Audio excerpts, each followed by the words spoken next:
Hello everyone, and welcome to another AviationPro live stream.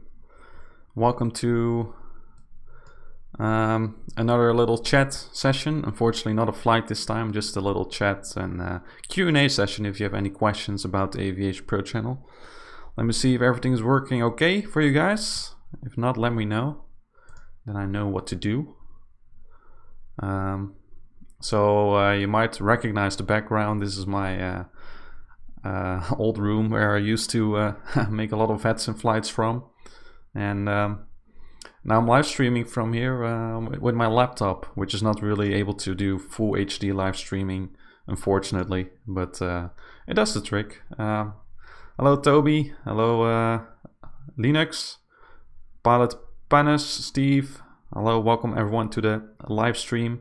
Thibault, Baron, Nas, glad to have you on board on this live stream. Grab a cup of coffee or whatever you want while we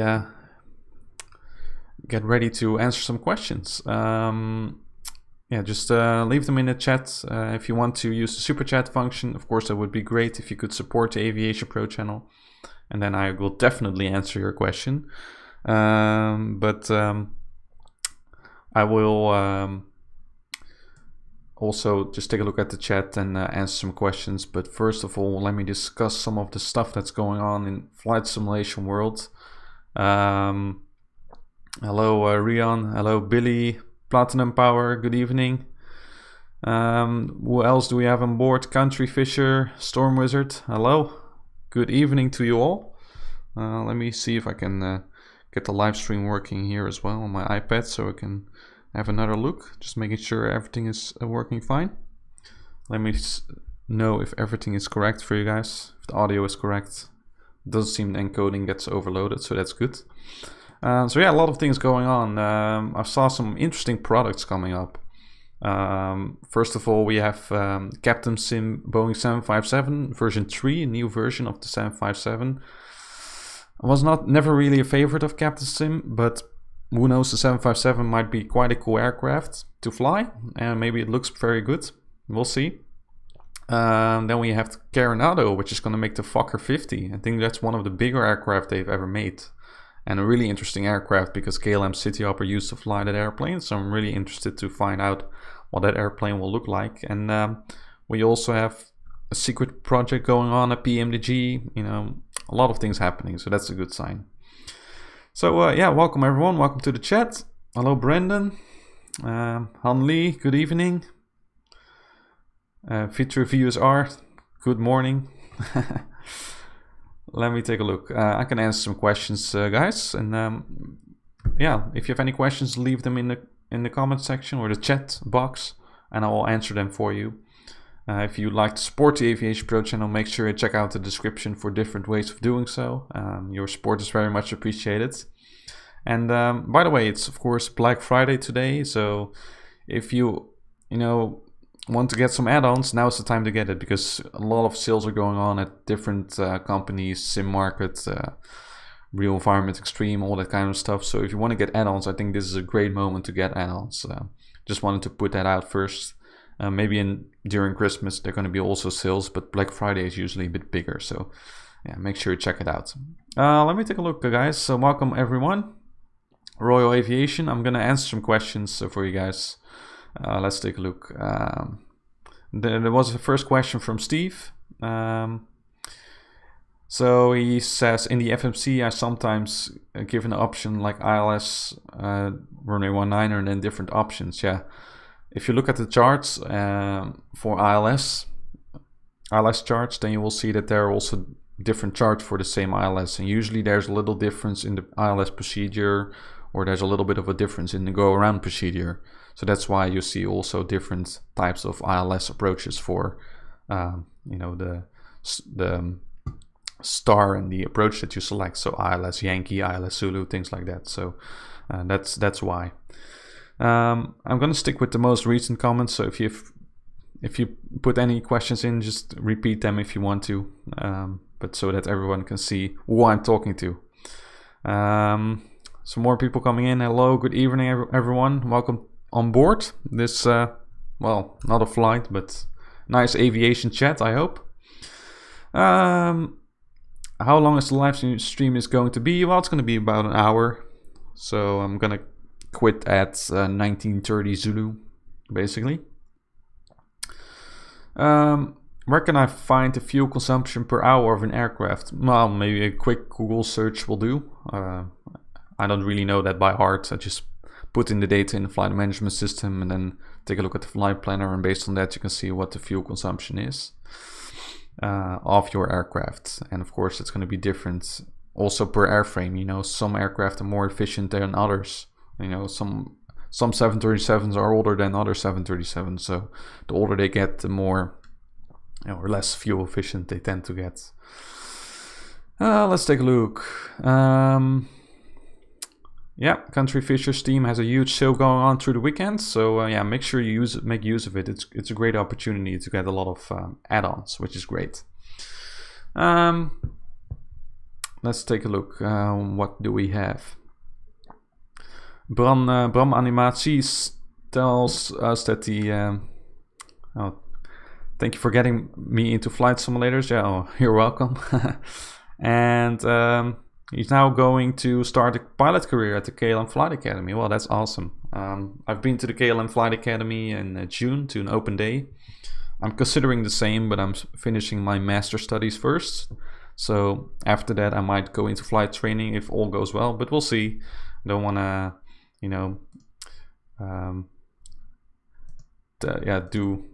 make early judgment statements about that. But anyways, yeah, it's a great flying school, and I hope they will survive the, you know, the financial difficulties, and that more pilots will apply. That will be great. What else do we have? Oh, a lot of questions coming in. Welcome everyone. Welcome to the stream. 45 people. Wow. I gotta keep up. So if you want to have your question definitely answered, make sure you use the super chat function. It helps me as well, because of course your donations are very welcome. So anyways, let me take a look. What else do we have? The Danish gamer, do you plan to fly any other aircraft than the Boeing 747 or 737? Yeah, I'm planning to. I think I might take the 777 out for another live flight or in VATSIM full flight soon. And yeah, maybe also I've also looked at the Field Air aircraft, the Embraers. They are planning to update those for prepared version 4, which is great, but they don't have dynamic lighting, or didn't get a real update, unfortunately. But I always love flying the ERJs, the 135 and 145. So if that one comes out for prepared version 4, then I will definitely take a look at that. And I'm really keen to see what PMDG comes up with. But anyway, I think the 777 is time to take that one out of the hangar again. The 747 has taken most of my time recently, I guess. But that's okay. I mean, the 747 is great, and you know, if you're buying a new aircraft like that, you just have to try it for a lot of flights. So yeah. Breakfast Flyer, how can I declare an emergency in VATSIM? Well, you know, if you want to do an emergency in VATSIM, you first have to ask permission for that through a private chat message with the controller. Controllers are likely not to just take emergency situations, so you know, you always have to ask that if they want to simulate that, because if everyone would do that, of course, that would not be a realistic situation. Then you have like 2 emergencies in one evening, and that doesn't happen in the real world either. So make sure you ask the air traffic controller if he or she is okay with simulating an emergency, and then based on that you can you know, yeah, simulate any emergency you want, and then declare the emergency as you would do in the real world. If you look at one of my P1 pilot rating videos, there's an instruction on one of the end, on the arrival communications video. At the end, there's an kind of an idea of what a emergency situation should look like, or what the communications and declaring the emergency should look like. So make sure you check it out, and also make sure you check out my new VATSIM series, guys. I took a little break last week because I had some exams going on, but now I have more time again, so I will be continuing the series. And the next video is going to be about navigation and flying skills required for VATSIM. So make sure you check that out, and make sure you stay tuned with the channel to get to see the latest VATSIM videos of this series. And I hope you will enjoy them. Now we'll kind of get into the more interesting videos. So yeah. Let's see, what other questions do we have? By Vitru VSR. I have a question. I have mid to low range system on which I have started flying the default 737-800. Do you know of any realistic 737 add-on planes for low end systems? I think the iFly is then the best option. I used it a lot in FS 2004. You can still use FS 2004 if you have a low end system. I think it's quite a good simulator. And then you can also use the iFly 737. If you've watched my early VATSIM videos, you see that I use that aircraft a lot. Of course, not as realistic as the BMDG 737, but it does the job quite well. So I would definitely check that out. Cheers. I need that after an exam this morning. Anyways, what else do we got on board, guys? FS Pilot, good evening. Samuel. Yeah, maybe your question got blocked. I don't know. Maybe try again. Anyways, Mr. FSX 2015, do you have the FS Labs A320? I don't. Yeah, I'm not really an Airbus fan.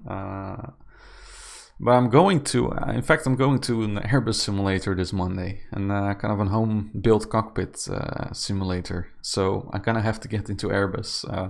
I'm not sure if I'm going to buy the FS Labs for that. Maybe just watch some tutorial videos. I'm just going to visit that for fun.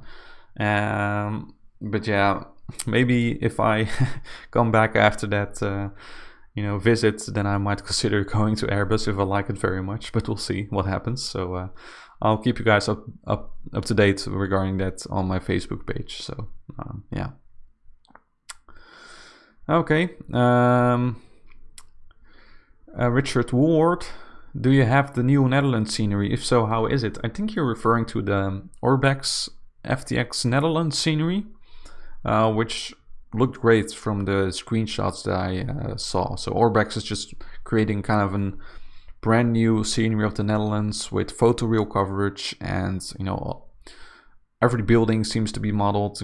Yeah, it looks pretty great. I'm not sure, it hasn't been released yet. Let me know, because in that case I should really check it out. Of course, there's also a freeware option for the Netherlands, NL2000, which is great, but I think that the Orbex guys are a bit more experienced with scenery development, and it just looked a bit cleaner. There are also 5 seasons included, so summer, fall, spring, winter, and then also snow textures apparently. So that looks pretty good. So I will definitely check out FTX Netherlands when it's out. And if it's out, let me know, then I can see what happens. All right. Marias Albino, do you like Bami? Yes, I do. I know who you are. What else? Samuel, yeah, that's your question. I can see it right now. Just finished my first ATC mentoring session for VATSIM. Any tips on controlling if you control on VATSIM? I did some controlling on VATSIM. I was a ground controller at Amsterdam for maybe 2 years. I just like the flying a lot more than the air traffic controlling, and at that time, the Amsterdam was kind of in a dip, so there was not much traffic, and especially, the only times that I was able to control, Monday evening or Tuesday evening, it wasn't very busy. Nowadays, we got a lot of traffic coming in thanks to the Flight Tampa effect, as they call it. So with the release of the Flight Tampa Amsterdam scenery, and the general increase in interest, I think, in VATSIM, there are a lot of a lot more traffic coming into Amsterdam, so it's much more interesting to become a controller. So yeah, I kind of quit that. I'm not thinking about going back, but in terms of tips for controlling, well, same thing as with pilots, listen to a lot of live ATC at your airport if you can, if that stream is available, so you can really get to know you know, kind of what the controllers do and sound like at your airport. Of course, if you control in Amsterdam, you can then listen to a lot of streams via liveatc.net. There are a lot of options out there. You can kind of get the idea of what the atmosphere in that control tower is, which is quite funny. And with that, every airport has kind of has its own atmosphere. Maybe you can kind of replicate that if you listen to that and, you know, do the same, or if your other fellow virtual controllers do the same, then it will be very interesting. So any other tips yet? I don't know, just you know, try to be as realistic as possible. Be patient towards new pilots if you can, but also act responsible. So for example, if you really see a pilot that really messes up, you know, just report that pilot. I mean, you know, help the pilots who are eager to learn, but if you really see someone who disrupts the VATSIM traffic flow, or, you know, during an event or something, you know, I think you should step up as a controller and take your responsibility and report that person. Not that that happens often, of course. I mean, most people are just willing to simulate on VATSIM to the best of their ability, but yeah, I think toward new pilots, you just should have a good attitude and be friendly and helpful if you can. And yeah, of course, not make too early judgments about new pilots. So make sure they feel welcome. That's what my tip would be. What else do we got? There's some names that I can barely pronounce, or a lot of letters. NIEPCA38. Hello, good evening. Thank you for joining in. It's craft in time. Should I get the Aerosoft Airbus A319-20 or the PMDG 737? I guess you mean. I'm a Boeing man. I would recommend the 737. But anyways, what else do we got? Thanks, Marias, for wishing me luck on the stream. Another question by Bram Animatie. Will you come to Teugen Airport once time so that I can put you in a glider? That would be nice. I've been to Teugen Airport 7 years ago already. I got my first flying lesson there. Maybe you've seen that video on my channel. You have to scroll back quite a bit in order to see that video. But I flew there with Special Air Services on a Cessna 172. Got that for my birthday, so a little 15-minute flight, which was awesome. Which also was from Teugen Airport, so very interesting. Yeah, great little airport to fly from. Anyways, if you have any more questions, guys, leave them in the chat so I can answer them for you. Or if you would like to support the AviationPro channel, make sure you use the super chat function, so I can definitely answer your question. I'm gonna take a sip of coffee. I can see that the stream is still doing okay. The CPU of this laptop is holding on. It's not as good as the CPU that I have at my flight sim PC, but it does the trick. I cannot really play flight sim on this laptop, but it's okay. What else do we got? Karan Parak, what's better for providing ATC, VATSIM or IVAO? Well, that's the age-old question, right? VATSIM versus IVAO. I'm not really into that because it's you know, making that comparison between VATSIM and IVAO is just an endless discussion. But you know, on VATSIM, the air traffic controllers really get a lot of training, and you cannot just control at an airport. I know on IVAO they also get some degree of training, but it's definitely not as much as the VATSIM controllers get, I think. And there's a lot of mentoring sessions going on, stuff like that. So yeah, I think if you were looking for quality ATC, I think VATSIM is the best. Of course, there are some other options like Pilot Edge, which is also pretty interesting. But if you decide between VATSIM and IVAO, I think VATSIM has the better quality, to be honest. But I'm not going to turn this into another VATSIM versus IVAO discussion. Hello, Anton. Thank you for your kind donation. I love it very much. Thank you for your support to the AviationPro channel. Let's take a look. Of course, you're also a patron of me, so a new patron, and I welcome you to the Patreon community. Thanks a lot for joining in, and thanks for your contribution to the super chat this evening. And so you say, I love the dedication and effort, so thank you very much, and I'll definitely try to do my best to keep on doing so. Which scenery should I buy for Heathrow? I think there are multiple options. UK 2000 has a pretty good scenery, I think. There's also the Aerosoft version. I'm not entirely sure which version is most up to date. I have the Aerosoft version. I think that's the one that's most up to date. Personally, I think it looks best. It's a bit more expensive than the UK 2000 one, but I think in general the Aerosoft one is pretty good. It also includes some of the new terminals and all that stuff, which have recently been added to Heathrow. I'm gonna be honest there, I don't fly into Heathrow that much. I'm more kind of flying in Central Europe and you know, the Netherlands. I should fly to the UK more often. Yeah, I think Aerosoft scenery is pretty good. Maybe you can get a good, you know, buying opportunity with this Black Friday sales, or maybe during Christmas. I think Aerosoft will also do some sales during these periods, so maybe you want to check out the Aerosoft website for a Black Friday sale. I'm not sure if they do that right now, but it could be. Let's take a look. What else do we got here? A lot of questions coming in. Welcome everyone. Hello, Brian from San Diego. Good to have you on board as well. Another patron. Very much appreciated.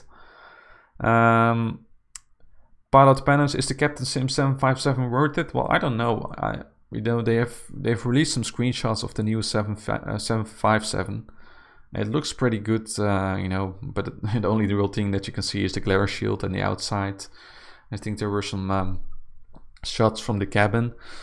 And I'm really wondering how in-depth the systems will be. I got the Captain Sim 757 for FS 2004. I flew that many years ago, but the systems are definitely not as good as PMDG aircraft. So I really wonder what they will do with this new version. But I think having a 757 or 767 for prepared version 4 is really a welcome product, because I miss those airliners in prepared, and I'm not sure what PMDG is going to do next, but if they do the 757 or 767, I would be very happy. And of course we had level D, but yeah, I'm not sure what's going on there. It seems a long time for them to create their 757. I'm not sure if it's up to par with current standards in the flight sim world, but yeah, we'll see what Captain Sim brings us.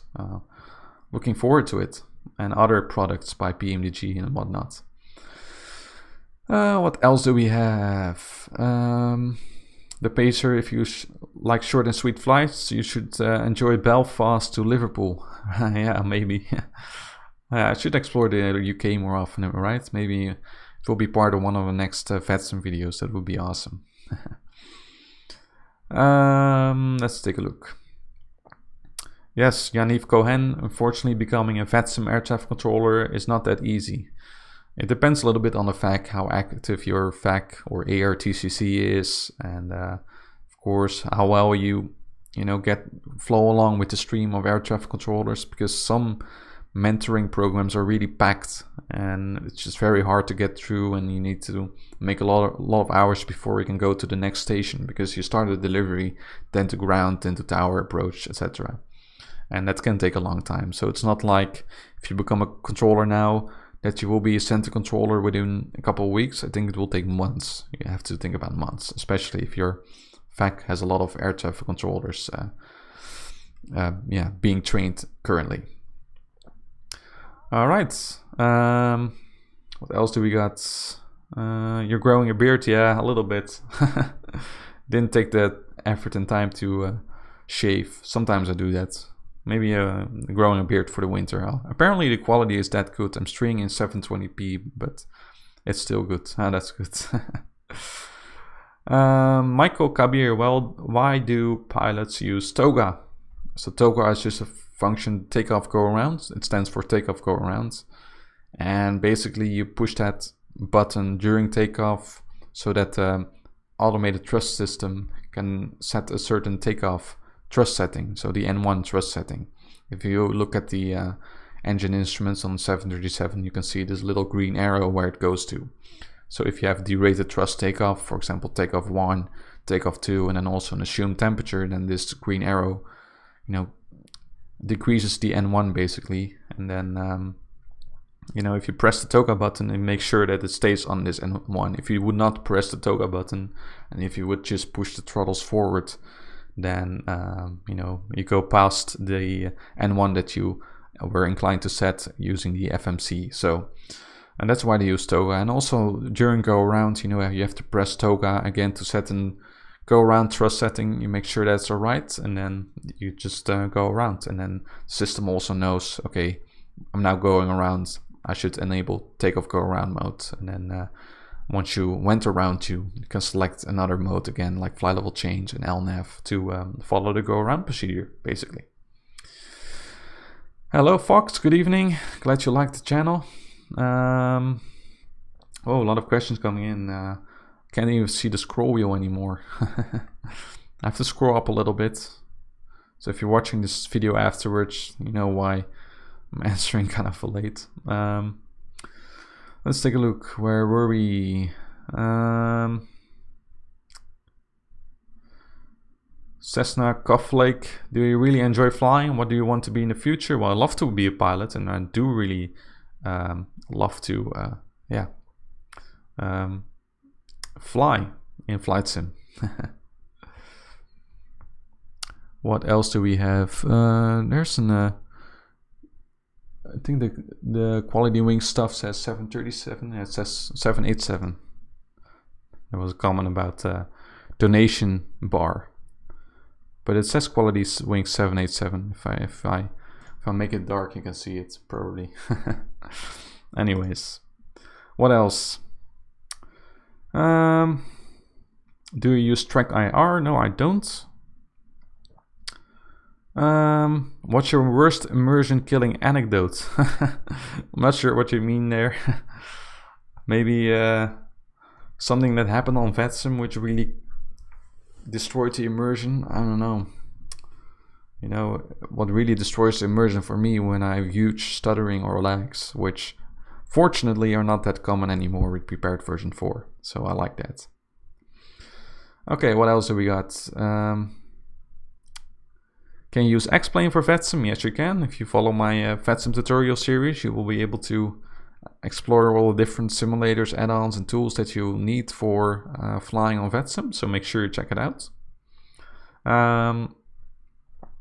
Another question by Yerspano. I was about to ask that question about ATC because I'm doing my tower rating, and it took me 7 months. Yeah, so there you have an actual example of an air traffic controller who, you know, it took 7 months to become a ground controller and that get the S1 rating. So you can see it really takes a long time to get to become a controller on VATSIM. So make sure you keep that in mind. Hi Roberto, good evening. Yes, the exams went pretty well, I think. I will get the results in 4 weeks, so it will take some time, but we'll see what happens. That's why I'm drinking coffee now, to stay awake for this live stream. I had my last exam this morning, so.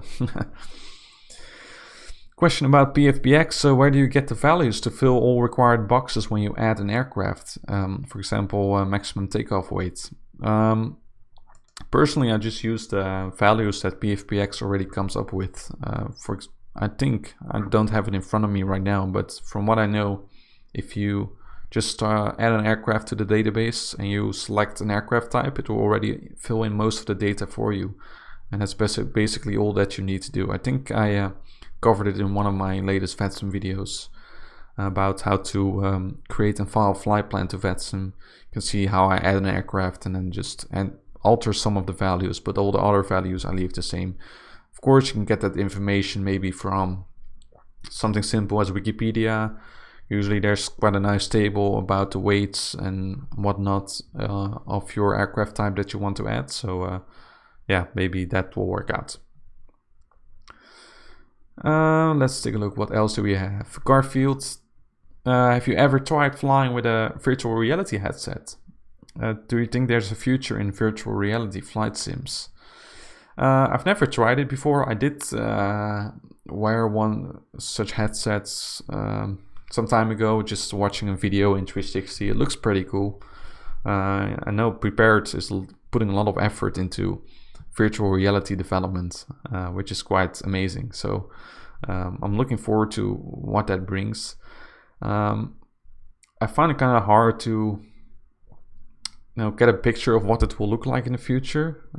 Maybe you will have some kind of, you could think of sitting in a cockpit totally made out of cardboard, and then somehow the virtual reality system recognizes that you're reaching for and using buttons, so you don't have to make a full cockpit anymore, but you can just create a cockpit out of cardboard or something like that, and then it recognizes when you push the throttles up or not, things like that. Kind of creating a cheap home cockpit and then also having this 360-degree view. I'm not sure if I would like to wear such big thing on my head all the time though. So yeah, it's cool, but I think for the general public it's not really feasible.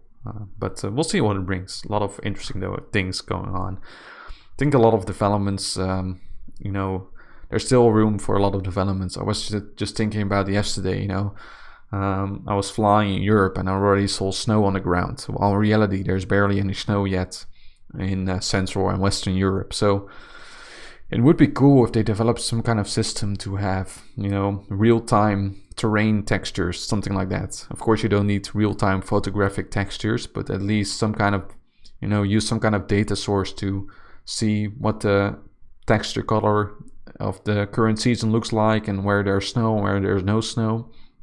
Because in Flight Sim and Prepared, you see these patches of snow everywhere, and yeah, it's not going anywhere. It's not really realistic, because if you look on a satellite view of the weather, you don't actually see snow there, and you just know it hasn't snowed there. So yeah, just one thing that I came up with that would be interesting for us as regular flight simmers who don't want to use virtual reality. I think those are kind of the things that I would love to see in flight simulation. Maybe once it will happen. 64-bit versions of Prepared would allow such things, so we'll see what happens. Some more questions coming in. Good evening, everyone. I'll be staying for about another half an hour. If you have any specific questions you want to have answered, then make sure you use the super chat function if you'd like to support the AviationPro channel. It would be much appreciated. Let's take a look. Where were we? Trying to answer most questions, guys, but I unfortunately cannot do everything.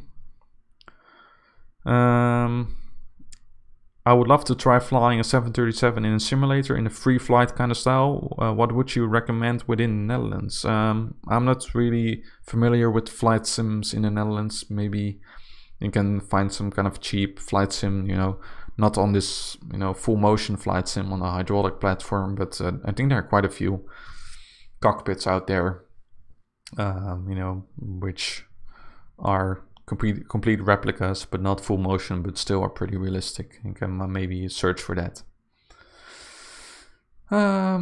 What else do we have? Jack Powell, does scenery matter for VATSIM? Well, it kind of does. Of course, the sceneries which just add eye candy, like Orbex Global or Vector, those are not really necessary, but it is kind of important to have up-to-date airport sceneries. If you've watched my video about that, about add-ons in the new VATSIM tutorial series, I think there's a link in the description, I'm not even sure, but if you watch that video, then you know about the that's having up-to-date airport scenery is very important, and it can be freeware, but usually the payware options are also most up-to-date, so keep that in mind. It not only makes it more realistic, but also make sure that you have all the taxiways and the taxiway signs are up-to-date, so there's no conflicting information between your scenery and the charts that you have, because the charts are always up-to-date if you download them recently, or maybe you have a Navigraph subscription, and if there's a mismatch, it's going to get very confusing. So that's why you want to try to get add-on scenery for your favorite airport if you fly there on VATSIM. What else do we have? Aviation 737 pilot, good evening. Let's take a look. It's craft in time. Hey, on VATSIM, I can't really understand A to Z because the quality is so bad. I've watched your video, but it's still bad. Yeah, of course, I have a video about that indeed, how to improve the quality of audio on the VATSIM network. Yeah, I think it's just a matter of practice most of the time. You know, make sure you just practice and practice. Practice is key. Raghav Femiganti, do you need an updated nav data to fly on VATSIM? I've looked this up a few times, but I wanted to hear your opinion. Well, you know, it's kind of important because air traffic controllers also use up-to-date nav data. So, you know, and this again coincides with the charts, having up-to-date charts or not. It's very important. For example, the nav data also gives you up-to-date SIDs and stars, and if your chart says something different than your your nav data, then it's going to be very hard to follow that SID. For example, a couple of months ago in Amsterdam, a lot of SIDs actually changed. Oh, there goes my voice already. A lot of SIDs have changed, and you know, if you then try to find that in your nav data and in the SID star page of your FMC, it's going to be very hard to follow. So that's why it's good to have that up to date. And every graph subscription is not that expensive actually. You might want to check that out. Or I think maybe the Airsoft is a little bit cheaper. I don't think there's a huge difference, but it's good to have it up to date. What else do we have? Amsterdam Air. Hello, Captain. Looking forward to flying you within a couple of weeks.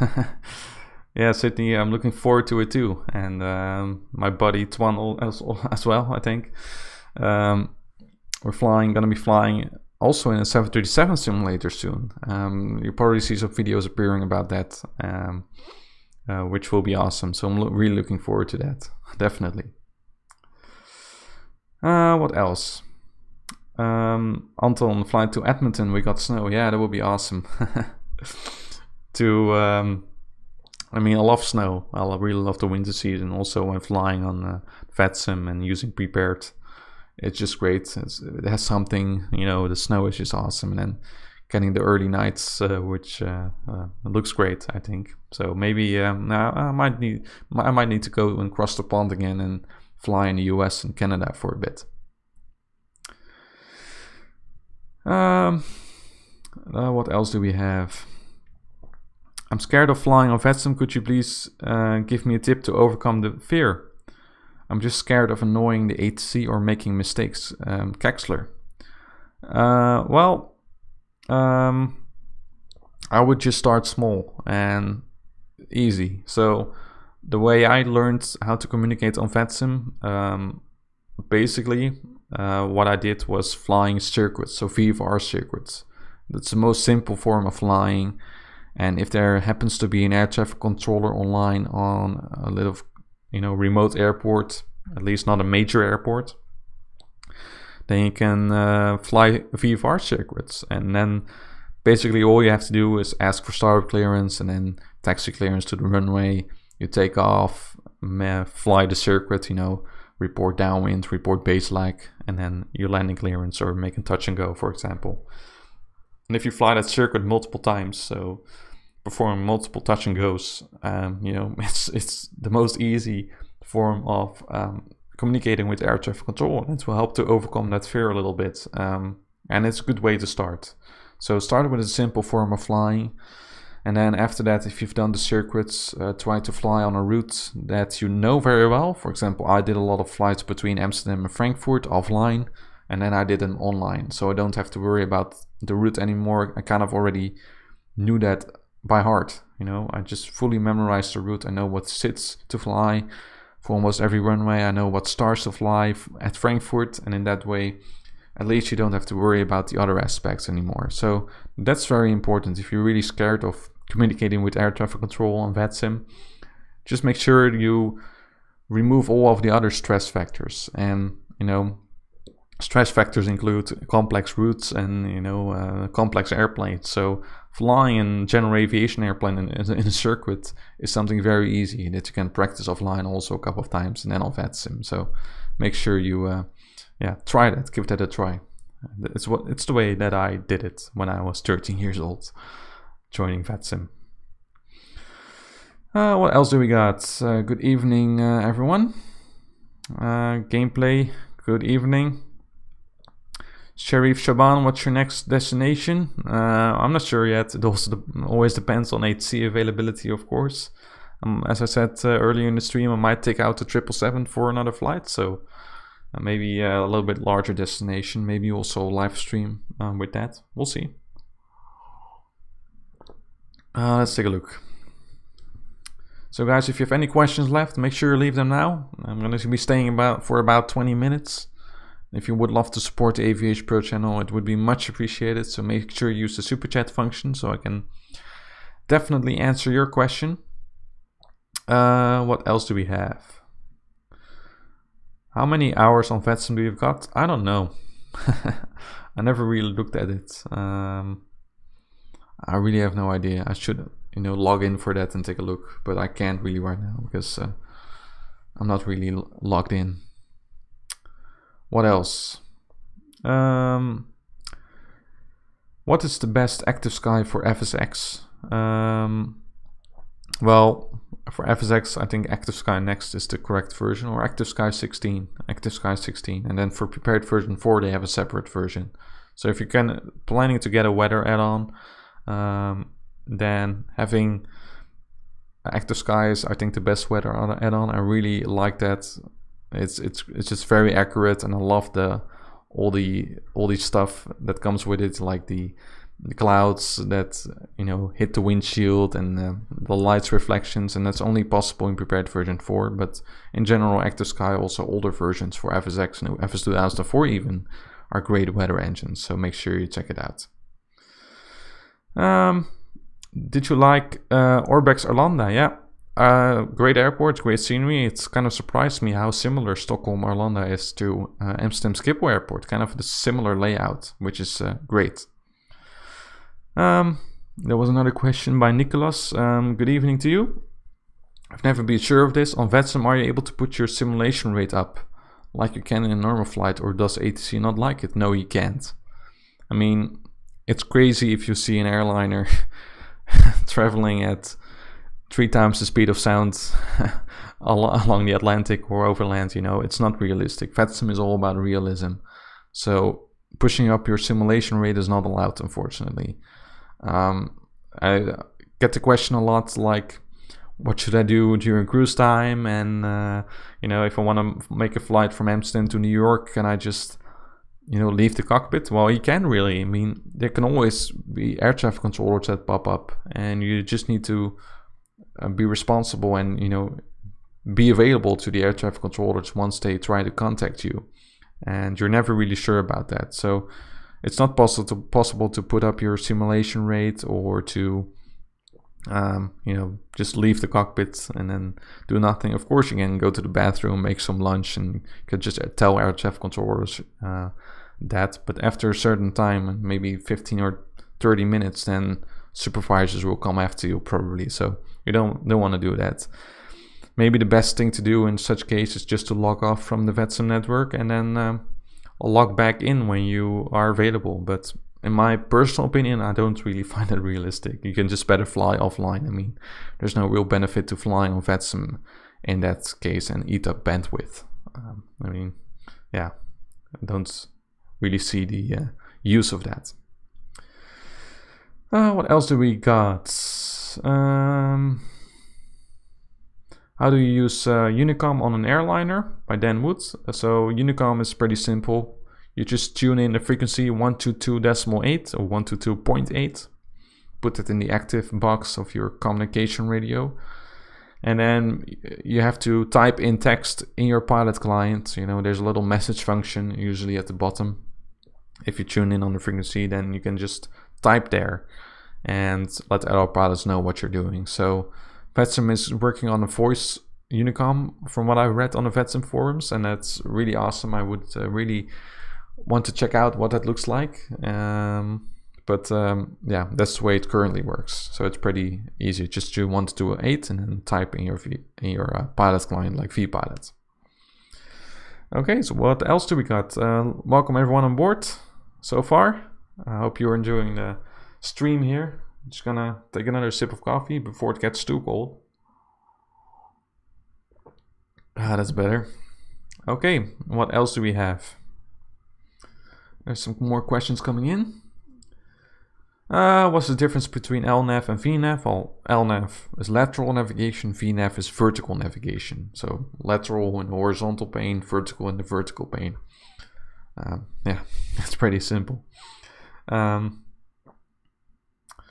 Do you track your flight hours? Well, I don't really, because, yeah, I'm not a real-world pilot. Of course, if you're a real-world pilot, you would use a logbook for that. But yeah, don't really see the use of logging all my VATSIM hours. They're already logged in the member statistics anyway. So, Sim Captain Mike, what's the difference in phraseology in Europe opposed to USA? Well, the phraseology should be the same because they all use the ICAO standards of communications. So you should not have too much trouble. It's just that the procedures are a little bit different and some call signs are a little bit different.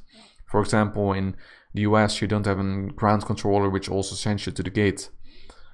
So when you land in the US, they just say taxi to the ramp and that's it. And then you just find your own ramp. And then in the real world, there's a ramp controller which tells you stuff about your gate. So taxi to this and this gate. But usually I think they're not aligned on VATSIM. So those are kind of a little bit of difference. But the general phraseology should be the same. Only in the US they use, for example, if you have a 4-digit call sign, they say KLM 1427 instead of KLM 1427. So they, you know, if they call out the call sign, they name the digits in pairs instead of calling them out all separately. So United 5921, for example, instead of United 5921. And then decimals are points in the US, so it's 122.8 instead of 122.8. And yeah, of course, you have some other differences like the transition level and transition altitude in the US is 18,000 feet everywhere. So yeah, that's another procedural difference that you might want to be aware of.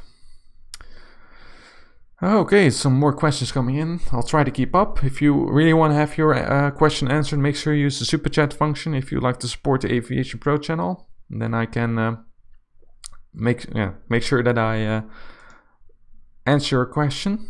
Let's take a look. I'm just gonna scroll through a little bit here. Ricard, are you flying to Innsbruck? Yes, I've flown to Innsbruck a couple of times. I'd love to do it again. Maybe I will do so on another VATSIM flight. It's been a while since I've visited Innsbruck, so I might need to take some time to review the procedures, practice the approach offline. You know, Innsbruck is one of those airports where you really want to practice the approach offline first. Even if you're an experienced VATSIM pilot, if you're going to fly in a complex airport like Innsbruck, then you really have to practice that offline. It's what the real pilots do in the real world, because you have to be certified to fly into that airport. So they first go into the box, you know, the simulator, and then they get training to land at Innsbruck. So yeah, make sure you keep that in mind. Do you have performance issues at night with PMDG in prepared version 4 due to dynamic lighting? Well, no, I don't have performance issues. The reason why there are performance issues in prepared version 4 with the dynamic lighting is because of the anti-aliasing settings that people use. And I personally use MSAA, I think 4 times MSAA, which is well enough for my screen.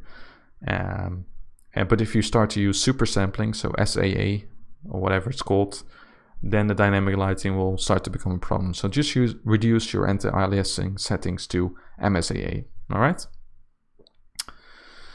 What else do we got? Some more. Let's take a look.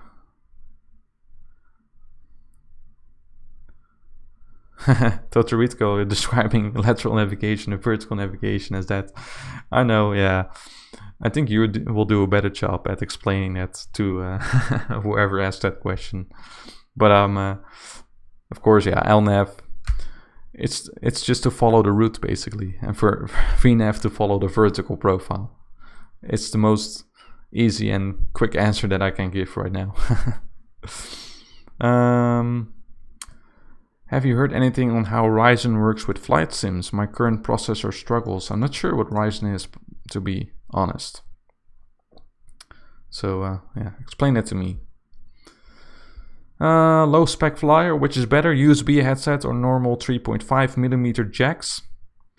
I think I prefer USB headsets because it allows you to do a little bit more configuration and you're not limited to the only jack that you have. And like on my PC, there's only one output jack for the front speakers basically. So I cannot really put on a separate headset because my speakers are already plugged in.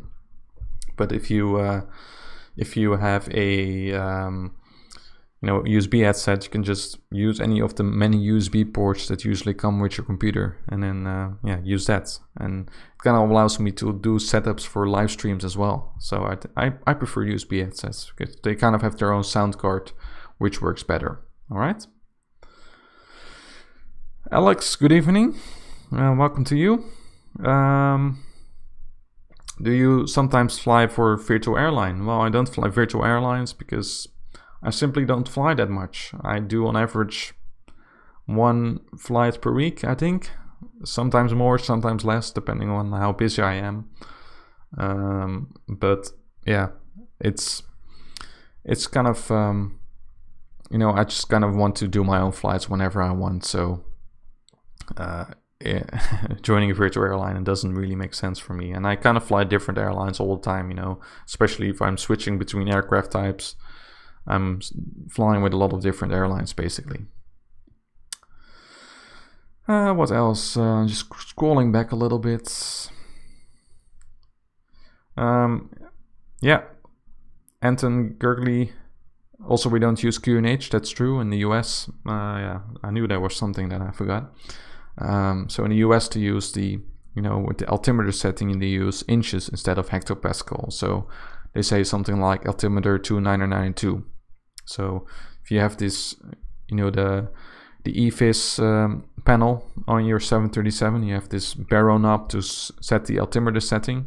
They put it to inches or hectopascals, and then in the US you would put it to inches. It's on there by default if you load up the 737, and then in Europe you would use hectopascals, and they would say QNH 1013. All right, so that's another difference between Europe and the US. I would not worry about it too much because the US, you will get used to it pretty quickly. I mean, if you check out my VATSIM flight from Memphis to Atlanta, you can see all the different or the differences in phraseology, but you get used to it pretty quickly. And yeah, I love flying in the US. It's been a while ago, but I might do it again sometime, during the Christmas holidays when I have some more time, or whenever I can stay awake. Because of course I have to wait until 12 o'clock at night here to have ATC in the US usually. So yeah. All right. So some more questions that I can answer, guys. I'll keep the live stream going for another 7 minutes or so. So if you have any questions you really want to have answered, make sure you use the super chat function. Or just leave it in the chat box and might be lucky to answer your question. Platinum Power, I'm quite new to flight simming and want to try and use a payware aircraft. Which do you recommend? For the 737, well, the PMDG is the golden standard, I think, if you're using Prepared or FSX. If you use X-Plane, there's also a 737 Classic aircraft, which looks pretty good in my opinion. I'm not sure how the systems are, all that stuff, but it looks pretty good, and I think it's a pretty realistic airplane. So I think the IXEG 737 Classic for X-Plane, and then I would just use the PMDG 737 for FSX or Prepared. Or if you want a lower budget aircraft, which is a little bit less realistic and good looking, go for the iFly. What what else do we got? Then would Ryzen is the new AMD CPU branding. Oh yeah, I'm not sure about that. I have an Intel CPU. I do have an AMD card though. It works pretty well. Yeah. So I'm not sure how that CPU performs on flight simming, to be honest. Hello, Sox Pinball. Good evening. And then another question by the Bashish Neok in Prepared 3.4, how to set correct GMT time, because if I set correct GMT time and check local time, then it's inaccurate. Yeah, that's true. Unfortunately, there's, you know, since FS 2004, think about it, like since 2003, there has been this thing where the time zones are just incorrect. And up to today in Prepared version 4, they are just incorrect time zones. There are ways to fix that. For example, you can use a product like FS Realtime that comes with you know, files to update the time zones in Prepared, so that you have the correct, you know, the GMT and the correct local time. But in general, even though it's incorrect, it doesn't really matter that much. But what you want to go for is the GMT time or the UTC time, because that will actually coincide with the position of the sun that you see from your window. So usually around the time when your local time is switching, you know, to the winter or the summer daylight time, whatever, that's when the time starts to go wrong. For example, for me, 1 week ago, the time in Prepared indeed was incorrect. So when I set the correct GMT time, the local time is off by 1 hour. But then, you know, just keep in mind, just use a UTC time or GMT time, you know. Forget about the local time when you start your flight. Just select the current GMT time. That's the correct one, all right?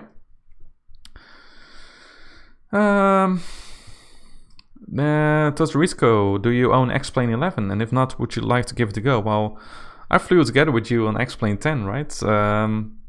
But I don't have X-Plane 11 yet, so yeah, maybe I should give it a go to get an honest opinion about the differences between X-Plane 11, which is the most recent version. I would love to give it a try, and see how it performs on the system. So yeah. What else do we got? Hello, Agustin. Good evening. Well, good morning for you then, I think, in Argentina.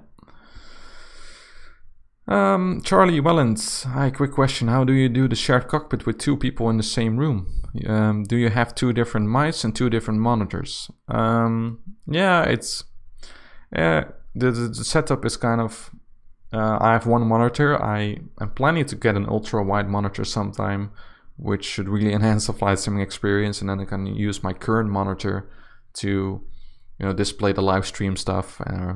And the ultra wide monitor should be big enough for you know, 2 pilots to view the cockpit. But in general, the pilot flying has the yoke, the rudder pedals, the throttles, and the screen in front of him. And then I usually have the laptop. The pilot non-flying has the laptop in front of him to view the live stream stuff, things like that. Then we have 2 USB headsets. We have 1 mouse, actually, I think, yeah, 1 mouse. And well, what else do we got? I'm not sure. Yeah, of course we got the CP, flight MCP, and we got another keyboard. But in general, we just, you know, there's 1 pilot just really flying the flight sim as you were to do if you were on your own. And then there's another pilot just communicating with air traffic controllers. And then I'm kind of looking, you know, with on a monitor with the pilot flying to see what the situation is. But of course there are ways to make it more realistic by getting another second screen or things like that, or maybe another yoke and another rudder pedal set, you know. But that's a bit too much for now. But yeah, just using 1 monitor. So if you want to help me to get an ultra wide screen, make sure you support the AviationPro channel. Check out the description. Maybe it can be of help for me. All right. Anyways, hey, Chai Dragon, good evening to you. Or good morning as well for you. Good day. Hope you're surviving Black Friday over in the US. It's not as much as a thing here in Europe, at least not to the extent as it is in US. So let me know how it's going there. All right, guys, I'm about to quit the live stream. If you have any one daring question that I can answer, make sure you leave it now. And then I will call it quits for tonight. I'd like to thank everyone for joining in. And I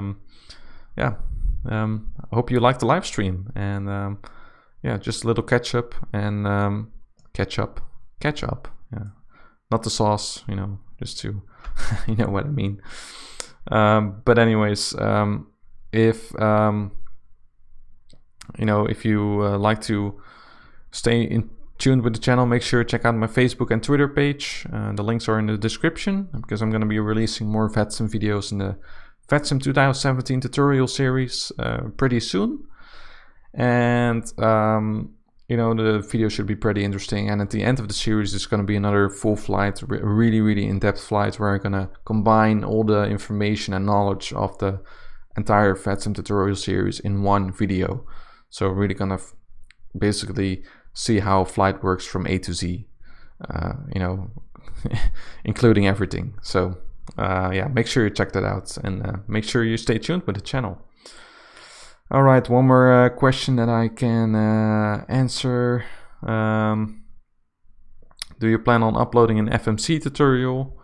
737. I think I'll be using a 737 in that video, so that kind of already is an FMC tutorial within a VATSIM video, so make sure you check that out. I think I got some other FMC tutorials for the 747 already. It's in the cold and dark startup video of that airplane, so make sure you check that one out if you want to learn how to fly the 747. All right. Thank you everyone for joining in. I wish you a good night and a good weekend wherever you are in the world. And if you're celebrating Thanksgiving still in some way, I think that was yesterday, right? So anyway, we'll call it quits for now. Thank you everyone. Thank you, Totorico. I'll check in my inbox and we'll take a look at X-Plane, hopefully. So anyways, so guys, stay tuned with the channel.